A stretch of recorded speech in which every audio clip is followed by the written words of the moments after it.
सलाम। आज हम कामेश्वरी यक्षिणी के अगले तजर्बे को बांटने जा रहे हैं। वो मुझे मेल के जरिए बताया गया जैसा ही है।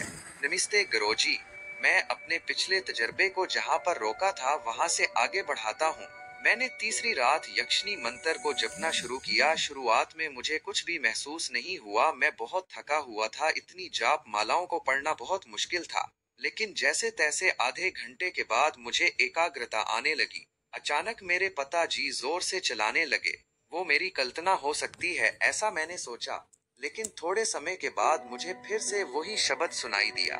मैं उनके कमरे में जाकर देखना चाहता था, लेकिन मंत्र जाप के बीच में उठने से मैं वैफलता के लिए अपने पुरानों का त्याग कर सकता हूँ, ऐसा गुरुजी ने स्पष्ट रूप से कहा था। इसलिए जैसे तैसे मैंने अपना जाप जारी रखा।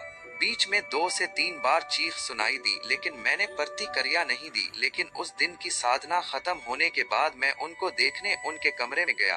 वो ठीक है या नहीं ये जांचने के लिए। सर दर्द हो रहा है ऐसा उन्होंने कहा, लेकिन वो चलाए नहीं।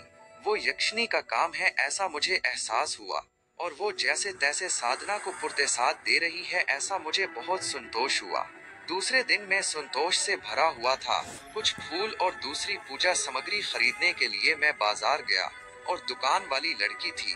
वो बहुत सुंदर थी। मैं दुकान के बगल में ही रहता था, फिर भी इस लड़की को मैंने पहले नहीं देखा था। जैसे तैसे मेरा मन स्पष्ट था। मुझे मेरी 21 दिनों की साधना को पूरा करना चाहिए, इसलिए मैंने ज्यादा सर नहीं घुमाया, और मुझे जो चाहिए था वो सब ले लिया। इस रात साधना जॉब में कुछ भी अजीब नहीं हुआ, और दूसरे दिन रात भी शांत थी। 7वें रात की साधना के समय मुझे अनेक महिलाओं के बात करने की आवाज सुनाई दी। वो शोर इतना भ्रमित करने वाला था कि वो क्या बात कर रही हैं ये मुझे स्पष्ट रूप से सुनाई नहीं दिया। लगभग 6 से 7 महिलाएं लगातार और एक ही समय पर बात कर रही थीं, ऐसा था, इसलिए सुनना बहुत मुश्किल था। साधना खत्म होने के बाद कौन बात कर रहा है ये देखने के लिए मैं बाहर गया। मुझे कोई नहीं दिखा। तब सुबह के 3:30 बजे बज रहे थे, इसलिए मैं जाकर सो गया।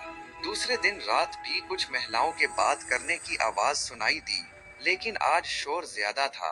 वो मेरे घर के दूसरे कमरे में है ऐसा मुझे लग रहा था। मैंने एकाग्रता नहीं खोई। मैंने जाप जारी रखा, लेकिन 5 से 6 घंटों तक लगातार उन महिलाओं की आवाजों को सुनने से मेरा सर दर्द करने लगा।